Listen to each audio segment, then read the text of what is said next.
Home അപ്ലയൻസസിന്റെയും digital ഗാഡ്ജറ്റ്സിന്റെയും ഇതുവരെ കാണാത്ത കളക്ഷനുമായി myG future ഇപ്പോൾ കണ്ണൂർ താണയിൽ.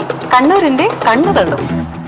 ഹെലികോപ്റ്റർ അപകടത്തിൽ ഇറാൻ പ്രസിഡന്റ് ഇബ്രാഹിം റൈസി കൊല്ലപ്പെട്ടതായി ഇറാന്റെ ഔദ്യോഗിക വാർത്താ ഏജൻസികൾ സ്ഥിരീകരിച്ചതോടെ ഇനി എന്ത് എന്ന ചോദ്യമാണ് ഉയരുന്നത്. എന്നാൽ ഈ സാഹചര്യത്തെ രാജ്യം എങ്ങനെ നേരിടണമെന്ന് ഇറാന്റെ ഭരണഘടനയിൽ വ്യക്തമായി പറയുന്നുണ്ട്. ഇസ്ലാമിക് റിപ്പബ്ലിക് ഓഫ് ഇറാന്റെ ഭരണഘടനയിലെ 130, 131 വകുപ്പുകളാണ് പദവിയിലിരിക്കെ പ്രസിഡന്റ് മരിച്ചാൽ എന്തു ചെയ്യണമെന്ന് വിശദീകരിക്കുന്നത്.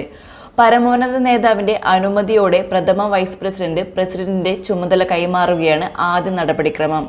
രാജ്യത്തെ ഏതു കാര്യത്തിന്റെയും അവസാന വാക്ക് പരമോന്നത നേതാവിൻ്റെതാണ്.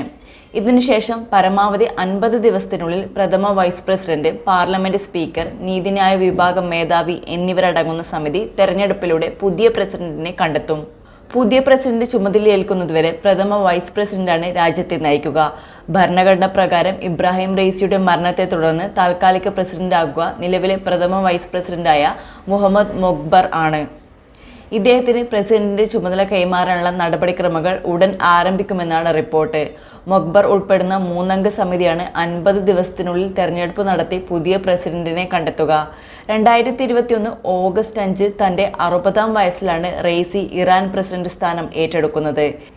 ഇറാൻ പരമോന്നത നേതാവ് ആയത്തുള്ള ഖൊമൈനിയുമായുള്ള അടുപ്പം സ്ഥാനാരോഹണത്തിൽ നിർണായകമായി.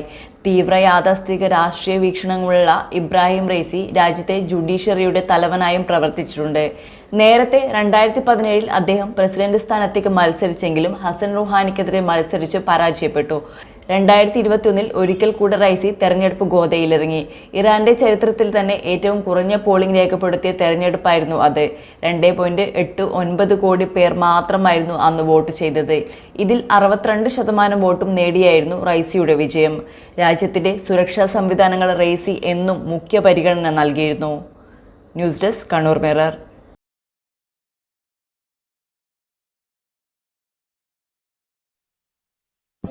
ഹെൽത്ത് എമർജൻസീസിൽ നിന്നും നമ്മളെയും നമ്മുടെ കുടുംബത്തെയും സംരക്ഷിക്കേണ്ടത് അത്യാവശ്യമാണ്. അതുകൊണ്ട് ശരിയായ സമയത്ത് ശരിയായ തീരുമാനങ്ങൾ എടുക്കുന്നത് ഗുണം ചെയ്യും. ഹെൽത്ത് ഇൻഷുറൻസ് പോലെ. ഹെൽത്ത് ഇൻഷുറൻസ് നമ്മുടെ ഇവിടുത്തെ നല്ല ഹോസ്പിറ്റലുകളിൽ ക്യാഷ്ലെസ് ട്രീറ്റ്മെന്റ് നൽകും.